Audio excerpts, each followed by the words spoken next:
La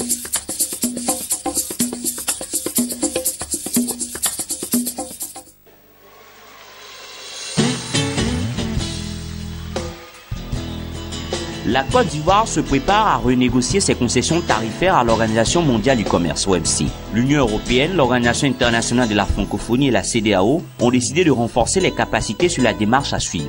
C'est le sens de cet atelier qui a regroupé l'ensemble des structures nationales impliquées dans la formulation, l'élaboration et la mise en œuvre de la politique commerciale du pays. Les travaux de cette renégociation tarifaire, bien qu'incombant individuellement aux différents pays concernés, seront coordonnés au plan régional par la CEDEAO.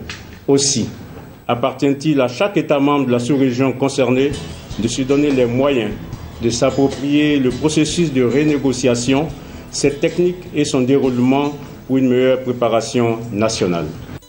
L'atelier est d'autant plus important que la Côte d'Ivoire s'expose à des procès si elle ne renégocie pas rapidement ses concessions tarifaires à l'OMC. Par exemple, en ce qui concerne l'importation de l'oignon, le pays s'est accordé avec l'OMC de 14% de tarifs, alors même que le tarif extérieur commun de la CEDEAO, entré en vigueur le 1er janvier 2014, élève le tarif à 35%. Idem pour l'importation de la viande, c'est 12% au maximum signé avec l'OMC et 35% avec le texte CEDEAO.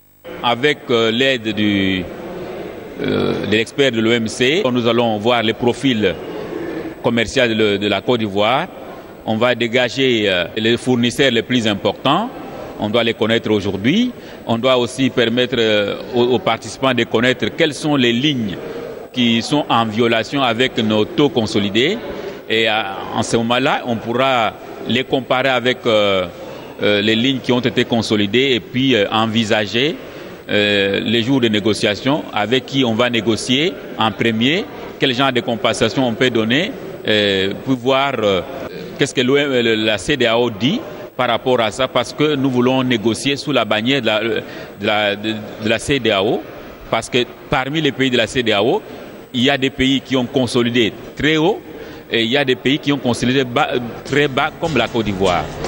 Notons que 889 lignes de produits sont concernées par cette renégociation des concessions tarifaires de la Côte d'Ivoire avec l'Organisation mondiale du commerce. Cette fois, la CEDEAO, Communauté économique des États de l'Afrique de l'Ouest, compte accompagner les pays membres dans les processus de négociation des concessions tarifaires à l'OMC.